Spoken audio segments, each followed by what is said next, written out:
Hello दोस्तों, नमस्कार। स्वागत है आप सभी का आपके अपने यूट्यूब चैनल में। आज डिस्कस करने वाले हैं एमपी पटवारी का ओल्ड पेपर।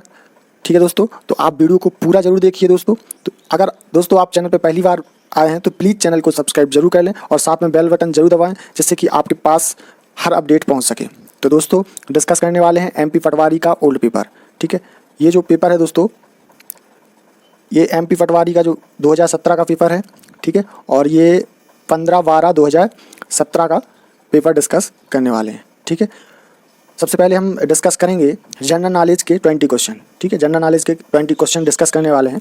ठीक है, तो चलते हैं अपने पहले क्वेश्चन की ओर। हमारा पहला क्वेश्चन है, पहला प्रश्न है, भारत का प्रथम द्वीप जिला कौन सा है? ठीक है, भारत का प्रथम द्वीप जिला कौन सा है? तो कौन सा है? मांजुली। मांजुली क्या हो जाएगा सही आंसर। भारत का प्रथम द्वीप जिला मांजुली है, याद रखेंगे दोस्तों। हमारा दूसरा प्रश्न है, मध्य प्रदेश में कितने लोकसभा निर्वाचन क्षेत्र हैं? तो कितने हैं? 29। ठीक है, 29 लोकसभा निर्वाचन क्षेत्र हैं और 230 विधानसभा निर्वाचन क्षेत्र हैं, याद रखना। हमारा अगला प्रश्न है, भारत में प्रत्येक वर्ष 28 फरवरी पर एक भारतीय वैज्ञानिक द्वारा की गई प्रसिद्ध खोज की स्मृति को चिन्ह करने के लिए राष्ट्रीय विज्ञान दिवस मनाया जाता है। वह कौन है? तो वह है सीवी रमन। ठीक है, सीवी रमन वह भारतीय वैज्ञानिक हैं जिनकी याद में 28 फरवरी को राष्ट्रीय विज्ञान दिवस के रूप में मनाते हैं।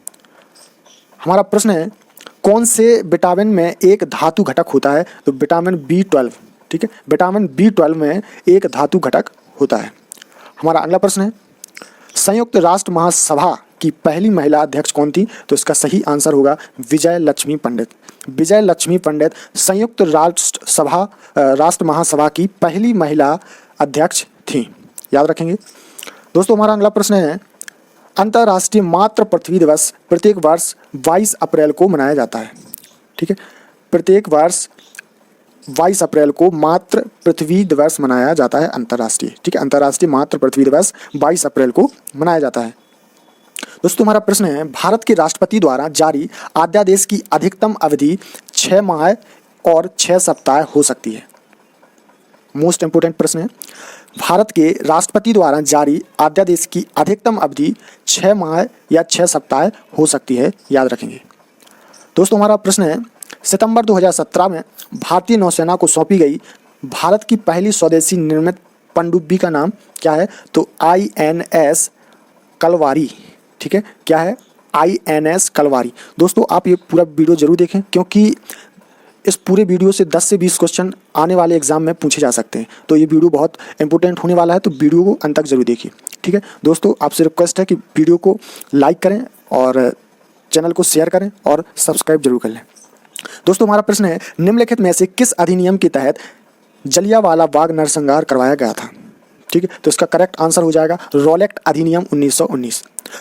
निम्नलिखित में से किस अधिनियम के तहत जलियांवाला बाग नरसंहार करवाया गया था? तो रॉलेट एक्ट अधिनियम 1919 के तहत। हमारा अगला प्रश्न है, निम्नलिखित में से कौन सार्वजनिक क्षेत्र का बैंक नहीं है? तो HDFC बैंक। ठीक है, HDFC bank public sector bank नहीं है, सार्वजनिक क्षेत्र का बैंक नहीं है, ये एक प्राइवेट बैंक है, याद रखेंगे दोस्तों। हमारा प्रश्न है, जल्लीकट्टी जो कुछ समय के लिए समाचार में था वह क्या था? तमिलनाडु का पारंपरिक बैल उत्कीर्णन खेल। ठीक है, जल्लीकट्टी एक तमिलनाडु का परंपरागत जो पहले से चला आ रहा है, वह बैल का जो बैलों द्वारा खेला जाने वाला बैल उत्कीर्णन खेल था, याद रखेंगे दोस्तों। हमारा प्रश्न है, उमा भारती के बाद कौन मध्य प्रदेश के मुख्यमंत्री बनी? तो बाबूलाल गौर। ठीक है, उमा भारती के बाद मध्य प्रदेश के मुख्यमंत्री बने कौन? बाबूलाल गौर। ठीक है, और अभी प्रेजेंट में कौन है? शिवराज सिंह चौहान, और इसके पहले कौन थे? श्री कमलनाथ।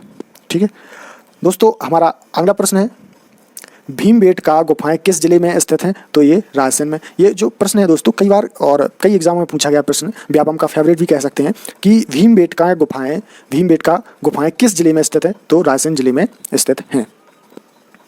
दोस्तों हमारा अगला प्रश्न है, पयाली जल परिसर कहाँ स्थित है? तो ये सिवनी, याद रखेंगे। पयाली जल परिसर कहाँ स्थित है? तो ये सिवनी में स्थित है।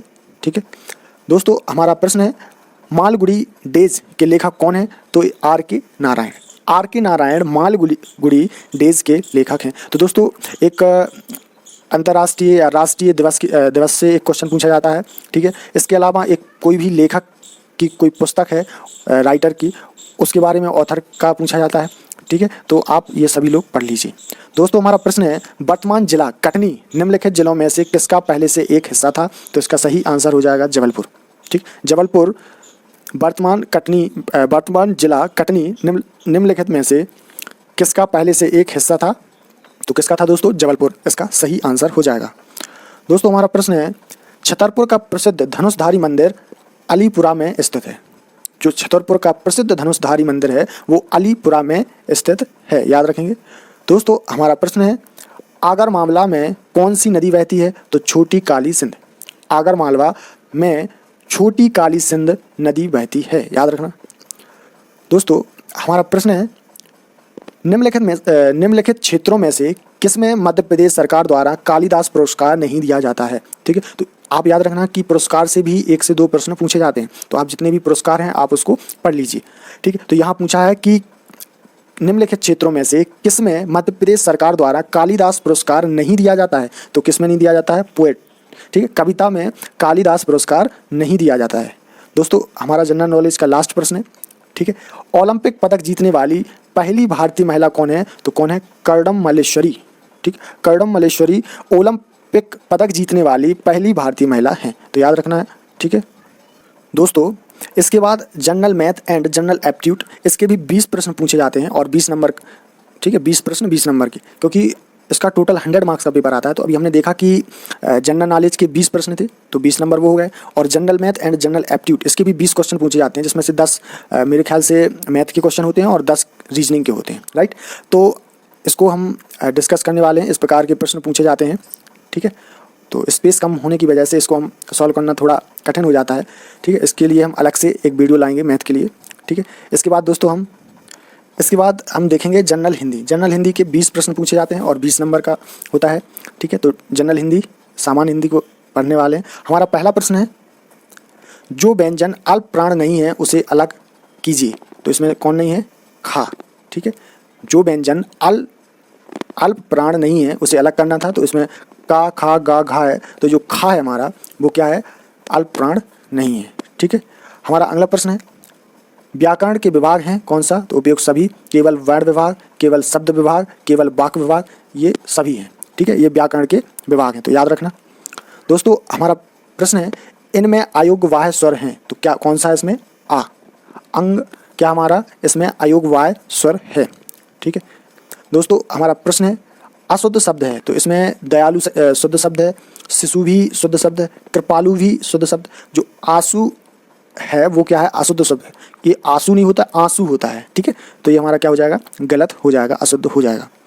दोस्तों हमारा प्रश्न है, अर्ध स्वर वाला व्यंजन अलग कीजिए। अर्ध स्वर मतलब जिसमें थोड़ा सा आधा स्वर हो आधा व्यंजन हो, तो उसको हम अर्ध स्वर बोलते हैं। तो अर्ध स्वर व्यंजन किसको बोला जाता है? या, ठीक है। या, जो या है ये हमारा क्या है? अर्ध स्वर व्यंजन है, याद रखेंगे। दोस्तों नदी का पर्यायवाची क्या होता है? सरिता, ठीक। नदी का पर्यायवाची क्या हो जाएगा? सरिता हो जाएगा। जिसे भय नहीं है के लिए एक शब्द बताइए, तो निर्भय, ठीक है। जिसे भय नहीं है उसके लिए एक शब्द क्या हो जाएगा? निर्भय। इसके बाद दोस्तों हमारा अगला प्रश्न है, संगम का संधि विच्छेद क्या हो जाएगा? सम प्लस गम, ठीक है। सम प्लस गम क्या हो जाएगा? संगम, ठीक है। इसका संधि विच्छेद। दोस्तों हमारा प्रलय का विलोम शब्द बताइए, तो क्या प्रलय का विलोम शब्द क्या हो जाएगा? सृष्टि, ठीक है। प्रलय का विलोम शब्द क्या हो जाएगा? सृष्टि, ठीक है। पहला हमारा क्या हो जाएगा? सही आंसर। दोस्तों इसके बाद हम अभी उपसर्ग से बना शब्द, ठीक है। तो अभिमान क्या हो जाएगा हमारा? अभी उपसर्ग से बना शब्द, ठीक है। उपसर्ग क्या होते हैं दोस्तों? जो ऐसे शब्द जो किसी शब्द में क्या हो पहले जोड़े जाएं, ठीक है, और उससे कोई शब्द बने, उसे हम क्या कहते हैं? उपसर्ग, ठीक। इसके बाद दोस्तों यहाँ पूछा है कि पीताम्बर शब्द में कौन सा समास है? तो यहाँ पे कौन सा समास हो जाएगा? बहुव्रीहि समास। पीताम्बर शब्द में कौन सा समास हो जाएगा? बहुव्रीहि समास। दोस्तों गुलर का फूल होना मुहावरे का अर्थ है लापता होना, क्या हो जाएगा? गुलर का फूल होना, ठीक है। इसका जो मुहावरा का जो अर्थ है वो क्या है? लापता होना, याद रखेंगे। दोस्तों अंगीठी का शुद्ध रूप कौन सा होता है? तो अंगीठी, अंगीठी, ठीक है। ये इसका क्या हो जाएगा? शुद्ध रूप हो जाएगा। इसके बाद दोस्तों विभाव के कितने प्रकार होते हैं, तो 2 प्रकार होते हैं। ठीक है, विभाव के कितने प्रकार होते हैं, तो कितने प्रकार होते हैं दोस्तों, 2 प्रकार होते हैं। भूरी भूरी भेद भाव भूरी से भगा दिया में कौन सा अलंकार है, तो अनुप्रास अलंकार। ठीक है, एक शब्द जो बार बार रिपीट हो, है ना, वहाँ पे अनुप्रास अलंकार होता है। तो यहाँ पे कौन सा अलंकार है, अनुप्रास अलंकार। भूरी भूरी भेद भाव भूमि से भगा दिया, यहाँ पे भा शब्द की उत्पत्ति बार बार हुई है। दोस्तों हमारा अगला प्रश्न है, उपयुक्त विलोम शब्द चुनिए। तामसिक, तामसिक का जो विलोम शब्द हो जाएगा सात्विक, क्या हो जाएगा दोस्तों, सात्विक तामसिक का विलोम शब्द हो जाएगा। दोस्तों यहाँ पे न्यायालय का संधि विच्छेद करना है, तो न्याय प्लस आलय। ठीक है, न्यायालय का संधि, सही संधि विच्छेद क्या हो जाएगा, न्याय प्लस आलय। ठीक है, तो याद रखना।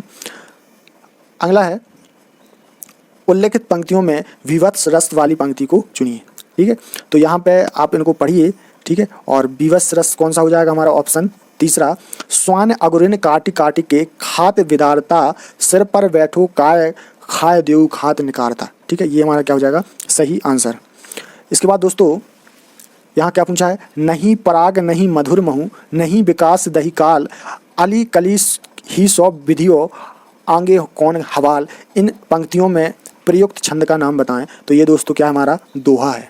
ठीक है, नहीं पराग नहीं मधुर महु, नहीं विकास यही काल, अली कली ही सो विधियों आगे कौन हवाल। तो यहाँ पे कौन सा होगा दोस्तों, दोहा छंद होगा, याद रखेंगे। दोस्तों हमारा प्रश्न है, निम्नलिखित शब्दों में से किसमें विसर्ग संधि है, तो किसमें है दोस्तों, ऑप्शन दूसरे में निश्चल। ठीक है, निश्चल में विसर्ग संधि है। दोस्तों आपको वीडियो पसंद आए तो प्लीज़ वीडियो को लाइक जरूर करें। ठीक है, इसके बाद हम पढ़ने वाले हैं रूरल इकोनॉमी एंड पंचायती राज। ठीक, रूरल इकोनॉमी एंड पंचायती राज के 20 प्रश्न पढ़ने वाले हैं। ठीक है, 20 नंबर के आएंगे, 20 प्रश्न रहेंगे। ठीक है, तो इसको हम डिस्कस करने वाले हैं, तो वीडियो को आगे तक जरूर देखें।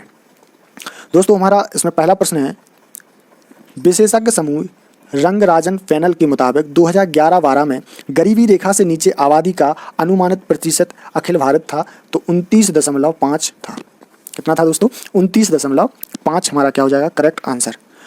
दोस्तों हमारा दूसरा प्रश्न है, ग्राम पंचायत स्तर पर निधियों की उपयोगिता का प्रमाण पत्र जनपद पंचायत के द्वारा जारी किया जाता है। ठीक है, ग्राम पंचायत स्तर पर निधियों की उपयोगिता का प्रमाण पत्र जनपद पंचायत के द्वारा जारी किया जाता है।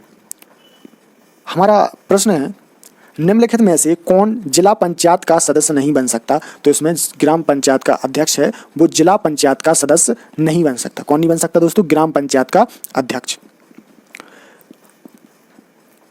सामान्य रूप से स्वयं सहायता समूह का मुख्य उद्देश्य क्या है, तो इसका मुख्य उद्देश्य है स्वयं सहायता समूह का उद्देश्य है समूहों को माइक्रो फाइनेंस यानी कि सूक्ष्म वित्तीय सहायता प्रदान करना। ठीक है, to provide micro finance to groups. ठीक है, याद रखना। दोस्तों हमारा प्रश्न है, मध्य प्रदेश शासन ने 2014 में किसानों को राज्य के स्वामित्व वाली सहकारी बैंकों के माध्यम से अल्पकालिक ऋण का ब्याज किस दर पर दिया था, तो 0%। ठीक है, मध्य प्रदेश शासन द्वारा 2014 में किसानों को राज्य के स्वामित्व वाली सहकारी बैंक के माध्यम से अल्पकालिक ऋण को 0% ब्याज दर पर दिया गया था, याद रखेंगे। दोस्तों स्वर्ण जयंती ग्राम स्वरोजगार योजना में निम्नलिखित को स्थापित करके कार्यान्वित करने की प्रक्रिया की गई है, तो अति लघु उद्योग यानी कि माइक्रो एंटरप्राइजेस। ठीक है, छोटे लेवल के जो व्यापार होते हैं उनको स्वर्ण जयंती ग्राम स्वरोजगार योजना में स्थापित किया गया था। दोस्तों हमारा अगला प्रश्न है, संसद के किस अधिनियम के अंतर्गत Mahatma Gandhi national rural environment guarantee scheme यानी कि महात्मा गांधी राष्ट्रीय ग्रामीण रोजगार गारंटी योजना अस्तित्व में आई, तो ये महात्मा गांधी राष्ट्रीय ग्रामीण रोजगार गारंटी अधिनियम 2005। ठीक है, कब अस्तित्व में आई दोस्तों, तो 2005 में। दोस्तों हमारा अगला प्रश्न पूछा गया था कि national institute of rural development and Panchayati Raj यानी कि राष्ट्रीय ग्रामीण विकास एवं पंचायती राज संस्थान कहाँ स्थित है, तो हैदराबाद। ठीक है, national institute of rural development and Panchayati Raj Hyderabad में स्थित है, याद रखेंगे। दोस्तों हमारा प्रश्न है, मध्य प्रदेश में काशी प्रकाश पांडे समिति का गठन 1957 में हुआ था। मध्य प्रदेश में काशी प्रसाद पांडे समिति का गठन 1957 में हुआ था। हमारा अगला प्रश्न है, मध्य प्रदेश सिंचाई प्रबंधन में कृषकों की भागीदारी अधिनियम एक्ट 1999 अधिनियम किया गया था। याद रखेंगे, मध्य प्रदेश सिंचाई प्रबंधन में कृषकों की भागीदारी अधिनियम एक्ट 1999 अधिनियत किया गया था। भारत सरकार ने फसल बीमा विधेयक और फसल बीमा की एक आदर्श योजना को 1965 में आरंभ करने का निर्णय लिया। भारत सरकार ने फसल बीमा विधेयक और फसल बीमा की एक आदर्श योजना को 1965 में शुरू करने का निर्णय लिया, आरंभ करने का निर्णय लिया 1965। दोस्तों हमारा प्रश्न है, कृषि के राष्ट्रीय आयोग के अनुसार पारिस्थितिक और पर्यावरण संतुलन बनाए रखने के लिए भारत को कम से कम 33% वन कवर करना चाहिए। ठीक है, कितनी परसेंट करना चाहिए? 33% कवर करना चाहिए। थर्ड हमारा हो जाएगा करेक्ट आंसर। पंचायती राज संस्थानों की अवधि कितनी होती है? तो कितनी होती है? 5 वर्ष। ठीक है, ये कई बार पूछा हुआ प्रश्न है कि पंचायती राज संस्थानों की जो समय सीमा होती है, अवधि कितनी होती है? तो कितनी होती है? 5 ईयर्स या 5 वर्ष। दोस्तों ग्रामीण पंचायत स्तर पर अभिलेखों का रख रखाव कौन करता है? तो ग्राम पंचायत सचिव। ग्रामीण पंचायत स्तर पर अभिलेखों का रख रखाव कौन करता है? ठीक है, तो कौन करता है? ग्राम पंचायत सचिव करता है। मध्य प्रदेश में नेशनल फर्टिलाइजर्स लिमिटेड की प्रोडक्शन यूनिट कहाँ स्थित है? तो विजयपुर। कहाँ है दोस्तों? विजयपुर में मध्य प्रदेश की नेशनल फर्टिलाइजर लिमिटेड की प्रोडक्शन यूनिट स्थित है। दोस्तों मध्य प्रदेश में निम्नलिखित में से कौन सी सहायता मुख्यमंत्री मजदूर सुरक्षा योजना के अंतर्गत भूमिहीन किसान श्रमिकों के लिए उपलब्ध नहीं है? तो टीवी और फ्रिज आदि खरीदने के लिए खर्च। ठीक है, टीवी और फ्रिज खरीदने के लिए मुख्यमंत्री मजदूर सुरक्षा योजना के अंतर्गत सहायता उपलब्ध नहीं है। ठीक है दोस्तों, हमारा प्रश्न है, मनरेगा के बारे में जानकारी देने के लिए इनमें से किस एक एकल विंडो नॉलेज रिसोर्स सेंटर के रूप में परिकल्पित किया गया था? तो भारतीय निर्माण सेवा केंद्र। ठीक है, मनरेगा के बारे में जानकारी देने के लिए भारत निर्माण सेवा केंद्र को एकल विंडो नॉलेज रिसोर्स सेंटर के रूप में परिकलित किया गया है। दोस्तों हमारा प्रश्न है, Indian journal of agriculture science को कौन प्रकाशित करता है? तो Indian council of agriculture research. Indian journal of agriculture science को कौन प्रकाशित करता है? तो कौन करता है? Indian council of agriculture research करता है। दोस्तों प्रश्न है, निम्नलिखित में से कौन सा ग्राम पंचायत का अनिवार्य कार्य नहीं है? तो लघु उद्योग। ठीक है, ग्राम पंचायत का अनिवार्य कार्य कौन सा नहीं है? तो लघु उद्योग यानी कि स्मॉल स्केल इंडस्ट्रीज। ठीक है, छोटे उद्योग। दोस्तों हमारा प्रश्न है, चुनाव क्षेत्र में सांसद आदर्श ग्राम योजना शुरू करने के बाद आदर्श ग्राम को चुनने के लिए सूचित काल अवधि क्या है? तो 1 माह है। ठीक है, 1 महीना है। ठीक है, चुनाव क्षेत्र में सांसद आदर्श ग्राम योजना शुरू करने के बाद आदर्श ग्राम चुनने के लिए सूचित समय कितना है? तो 1 माह है, 1 महीने का है। याद रखेंगे दोस्तों। वीडियो को लाइक जरूर करते जाएं और दोस्तों में शेयर करें। ठीक है, इसके बाद हम दोस्तों देखने वाले हैं कंप्यूटर नॉलेज के 20 प्रश्न जो 20 मार्क्स के होंगे। ठीक है, तो देरी ना करते हुए चलते हैं अपने पहले प्रश्न की ओर। पहला प्रश्न है, SMTP का फुल फॉर्म कहें, तात्पर्य क्या है? तो simple mail transfer protocol. SMTP का जो तात्पर्य है, स्टैंडर्ड है, फुल फॉर्म है, वो क्या है? Simple mail transfer protocol. ठीक है, SMT का फुल फॉर्म हो जाएगा। दोस्तों हमारा दूसरा प्रश्न है, निम्न में से कौन एक मेलवेयर नहीं है? तो कुकीज़ एक मेलवेयर नहीं है, बाकी के मेलवेयर हैं। दोस्तों हमारा तीसरा प्रश्न है, टेराबाइट का नाम है। ठीक है, the value of a terabyte is 1024 gigabyte. ठीक है, टेराबाइट का मान है 1024 गीगाबाइट। MS एक्सेल में परिणाम चाहे सत्य हो या असत्य हो, निम्न में से किस फंक्शन में उपलब्ध होता है? तो लॉजिकल। ठीक है, किस में होता है? लॉजिकल में उपलब्ध होता है।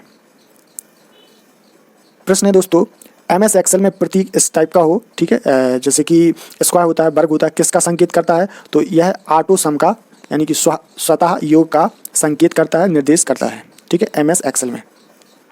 दोस्तों हमारा प्रश्न है, निम्नलिखित में से कौन एक इंटरनेट ब्राउज़र है? तो इंटरनेट एक्सप्लोरर एक इंटरनेट ब्राउज़र है। ठीक है, इंटरनेट एक्सप्लोरर एक इंटरनेट ब्राउज़र है, याद रखेंगे। दोस्तों www का तात्पर्य क्या होता है? तो वर्ल्ड वाइड वेब। ठीक है, www का फुल फॉर्म कह सकें या उसका तात्पर्य अर्थ क्या होता है? World wide web. ठीक है, तो दूसरा ऑप्शन क्या हो जाएगा? सही। वह प्रोग्राम जो अन्य प्रोग्राम में बदलाव करके संक्रमित कर देता है उसे क्या कहते हैं? वायरस। ठीक है। वह प्रोग्राम जो अन्य प्रोग्राम में बदलाव करके संक्रमित कर देता है उसे हम क्या कहते हैं, वायरस कहा जाता है, याद रखेंगे।